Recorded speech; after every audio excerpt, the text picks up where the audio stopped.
The guy is busy in Syria, for example, killing people, knowing very well that perhaps tomorrow his regime will come to an end and he may end up being tried. But they don't seem to care. I mean, in Uganda, people yesterday decided to take some, action against some of the people. The person who sprayed the pepper spray in the eyes of Dr. Besigye, the opposition leader, in the glare of the cameras was caught and his picture was put in the media.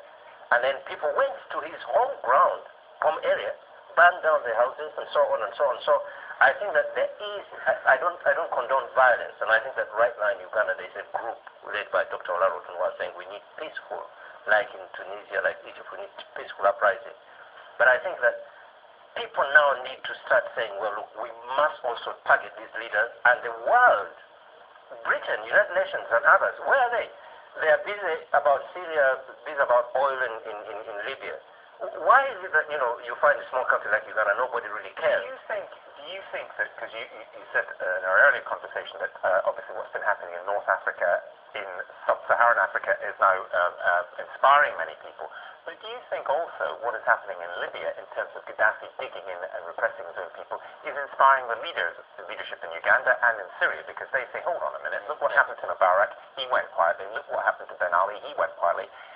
If we dig in, they will not remove us. Yes, I think there are two things. One of it is, in the south or sub-Saharan Africa, you have to understand that the leaders are very much aware that the armies are very loyal to the leadership. They are not professional Egyptian type of army that will say, enough, we're not going to kill our people.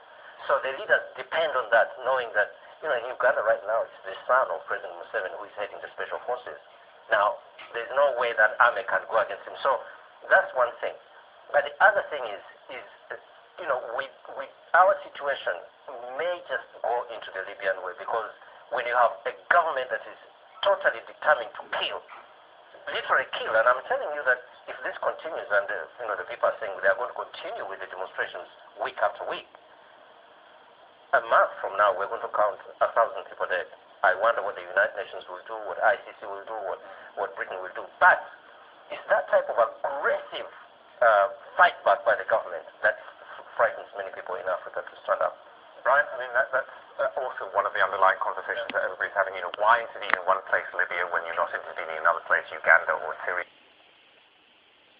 or Zimbabwe, or we could have a very long list. Yeah. And the answer usually comes back because we can do something in Libya, because there is a consensus, the Arab League is behind it, and so on and so on. It's a very, very difficult problem, though, for any political leader. It is. Your point is well made about leaders who see what happened to Hosni Mubarak deciding, well, hang on a minute, I'm not going anywhere. And I think in the West, we've